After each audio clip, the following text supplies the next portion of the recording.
This next section is 11.4, tangent lines and derivatives.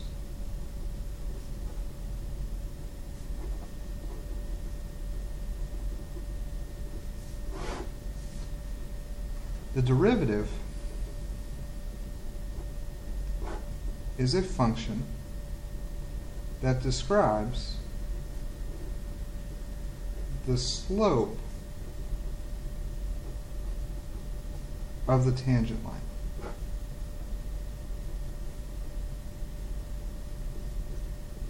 So what does that mean? Well, here's our function. A tangent line, like we discussed in the last section, is a line that touches the graph at one point and one point only. Well, that line has a slope, like all lines. That slope there is the derivative. So what does that mean? It tells you if the function is increasing or decreasing, and it tells us lots of things about the function. So let's actually jump into the math and let's see what we have. The derivative is denoted this way.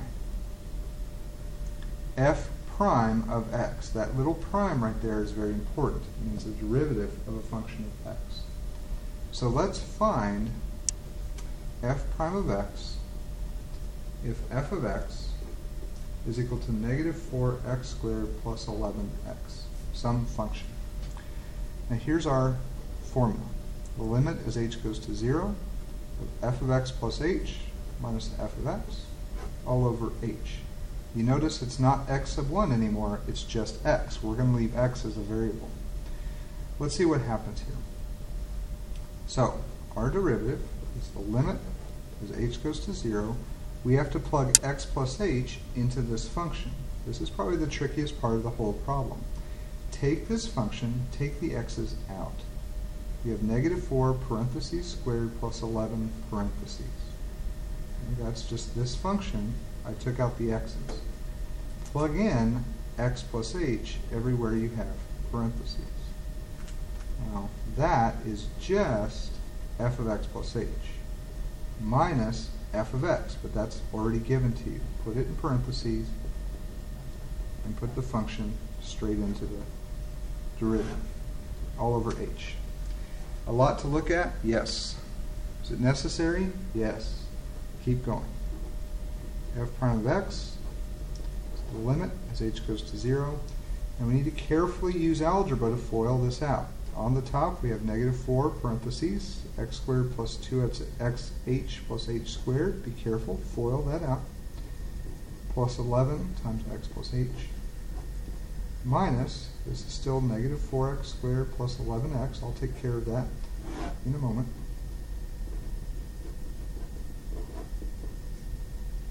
We've got to distribute, so this is negative 4x squared minus 8xh minus 4h squared.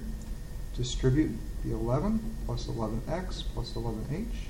Distribute the negative, that makes it 4 plus 4x squared minus 11x all over h.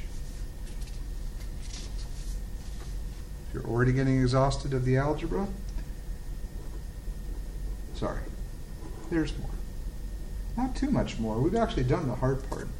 Look at the common terms you have. Don't you agree that if I add those 4x squareds together, they go away? Same thing with what? The plus 11x and minus 11x, and I think that's it. Those are all the like terms that we have up there.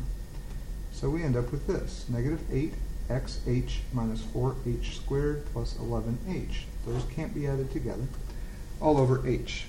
Now, a lot of people get stuck right here. The next step is factor an h out of the top, which you should be able to do with all of the terms.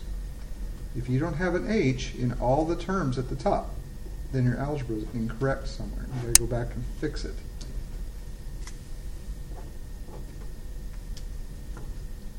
The idea is the same as the other earlier problems we've done. You want to get to the point where h cancels out.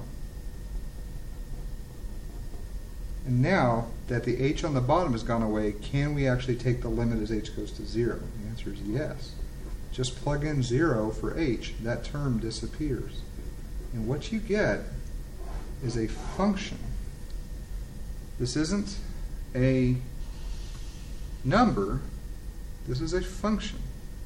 So this problem, long problem, describes the slope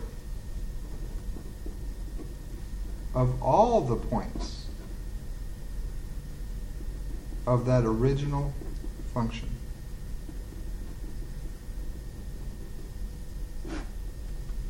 So if you want to know the slope when x is 2, you plug in 2 and get negative 5.